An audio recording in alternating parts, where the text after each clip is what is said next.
Hi hello ನಮಸ್ಕಾರ ಎಲ್ಲರೂ ಹೇಗಿದ್ದೀರಾ? Welcome to my channel. ನಾನಿವತ್ತು ರಾಗಿ ರೊಟ್ಟಿ ಮಾಡ್ತಾಯಿದ್ದೀನಿ. ಇದು ತುಂಬ ಆರೋಗ್ಯಕ್ಕೆ ತುಂಬ ಒಳ್ಳೆಯದು. ಕ್ಯಾಲ್ಶಿಯಂ ಪ್ರೋಟೀನ್ ಎಲ್ಲ ಜಾಸ್ತಿ ಇರೋದ್ರಿಂದ ಬೆಳಗಿನ ಉಪಹಾರಕ್ಕೆ ತಿಂದರೆ ತುಂಬ ಒಳ್ಳೆಯದಾಗುತ್ತೆ. ಇದಕ್ಕೆ ನಾನು 2 ಬೌಲಷ್ಟು ರಾಗಿ ಹಿಟ್ಟು, ಅದ್ರ ಜೊತೆ ಸ್ವಲ್ಪ ಅಕ್ಕಿ ಹಿಟ್ಟು ಕೂಡ ಹಾಕ್ಕೊಂಡಿದ್ದೀನಿ. ಅದ್ರ ಜೊತೆ ಜೀರಿಗೆ, ಕಡಲೆಬೇಳೆ, ಈರುಳ್ಳಿ, ಕೊತ್ತಂಬರಿ ಸೊಪ್ಪು ಹಾಗೂ ಹಸಿಮೆಣಸಿನ್ಕಾಯಿ ಸಣ್ಣದಾಗಿ ಹೆಚ್ಕೊಂಡು, ಕ್ಯಾರೆಟ್ ಸ್ವಲ್ಪ ತುರ್ಕೊಂಡು ಇದನ್ನು ಹಂಗೆ ಡ್ರೈ ಆಗಿ ಮಿಕ್ಸ್ ಮಾಡ್ಕೊಳ್ಳಿ. ನಂತರ ಸ್ವಲ್ಪ ಬಿಸಿನೀರು ಕಾಯೋಕ್ಕಿಟ್ಕೊಂಡು ಇದೆಲ್ಲ ಪೂರ್ತಿ ಮಿಕ್ಸ್ ಮಾಡಿದ್ಮೇಲೆ ಸ್ವಲ್ಪನೇ ನೀರು ಹಾಕ್ಕೊಂಡು ಕಲಿಸ್ಕೊಳ್ಳಿ. ತೆಳ್ಳಗೂ ಕಲಿಸ್ಕೋಬೋದು, ಅಕ್ಕಿ ರೊಟ್ಟಿಗೆ ಕಲಿಸ್ಕೋತೀವಲ್ಲ ಆ ರೀತಿ ಕೂಡ ಕಲಿಸ್ಕೋಬೋದು. ರಾಗಿ ಉಪಯೋಗದಿಂದ ಮೂಳೆ ಹಾಗೂ ಹಲ್ಲುಗಳಿಗೆ ತುಂಬ ಬಲ ಬರುತ್ತೆ. ಇದು ಕೊಲೆಸ್ಟ್ರಾಲ್ ಮಟ್ಟವನ್ನು ಕಡಿಮೆ ಕೂಡ ಮಾಡುತ್ತೆ. ಫೈಬರ್, ಕ್ಯಾಲ್ಶಿಯಂ ಜಾಸ್ತಿ ಇರೋದ್ರಿಂದ ನೀವು ಡಯಟ್ ಮಾಡೋರು ತುಂಬ ತೊಗೋಬೋದು ಇದನ್ನು.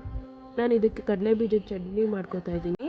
ಅದಕ್ಕೆ ಒಂದು ಬಾಣಲಿಲಿ ಸ್ವಲ್ಪ ಎಣ್ಣೆ, ಜೀರಿಗೆ, ಒಂದು ಈರುಳ್ಳಿ ಕಟ್ ಮಾಡಿ ಹಾಕ್ಕೊಂಡು, ಒಂದು 6 ಒಣಮೆಣ್ಸಿನ್ಕಾಯಿ ಹಾಕ್ಕೊಂಡು ಫ್ರೈ ಮಾಡ್ಕೊಳ್ಳಿ. ಒಂದು ಗಡ್ಡೆಯಷ್ಟು ಬೆಳ್ಳುಳ್ಳಿ ಬಿಡಿಸಿ ಹಾಕ್ಕೊಳ್ಳಿ. ಸ್ವಲ್ಪ ರೋಸ್ಟ್ ಆದಮೇಲೆ ಒಂದು 5-6 ಸ್ಪೂನಷ್ಟು ಕಡಲೆ ಬೀಜ ಹಾಕ್ಕೊಳ್ಳಿ. ಅದು ಚೆನ್ನಾಗಿ ಫ್ರೈ ಮಾಡಿಕೊಂಡು ಎತ್ತಿಟ್ಕೊಳ್ಳಿ. ರಾಗಿ ತಿನ್ನೋದ್ರಿಂದ ತೂಕ ನಿಯಂತ್ರಣಕ್ಕೆ ಬರುತ್ತೆ. ರಕ್ತಹೀನತೆ ಇರೋರು ಕೂಡ ಇದನ್ನು ತಿನ್ಬೋದು, ತುಂಬ ಒಳ್ಳೆಯದು. ಹಾಗೂ ಹೃದಯ ಸಂಬಂಧಿತ ಕಾಯಿಲೆ ಇದ್ದರೆ ಅವರು ಕೂಡ ತೊಗೋಬೋದು ಇದನ್ನು. ಈಗ ಇದನ್ನೆಲ್ಲ ಒಂದು ಜಾರಿಗೆ ಹಾಕ್ಕೊಂಡು ಅದಕ್ಕೆ ಸ್ವಲ್ಪ ಕೊತ್ತಂಬರಿ, ಹುಣಸೆಹಣ್ಣು, ಉಪ್ಪು ಹಾಕ್ಕೊಂಡು ರುಬ್ಕೊಂಡು ಬನ್ನಿ. ನೋಡಿ, ಕನ್ಸಿಸ್ಟೆನ್ಸಿ ಈ ಥರ ಇರುತ್ತೆ.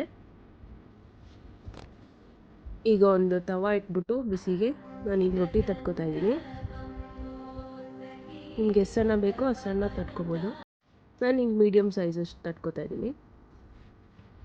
ಇದನ್ನು ಬೇಯಿಸ್ಕೊಳ್ಳಿ 2 ಕಡೆನೂ. ನಾನೇನು ತುಪ್ಪ ಏನೂ ಹಾಕ್ತಿಲ್ಲ. ಬೇಕು ಅನ್ನೋರು ತುಪ್ಪ ಎಣ್ಣೆ ಕೂಡ ಯೂಸ್ ಮಾಡ್ಬೋದು. ಮುಚ್ಚಿ ಬೇಯಿಸೋದ್ರಿಂದ ಚೆನ್ನಾಗಿ ಬೇಯುತ್ತೆ ಒಳಗಡೆ ಎಲ್ಲ. ಹಾಗೆ ಕೂಡ ತಿನ್ಬೋದು, ಇದಕ್ಕೇನು ಚಟ್ನಿ ಏನು ಅವಶ್ಯಕತೆ ಇರಲ್ಲ.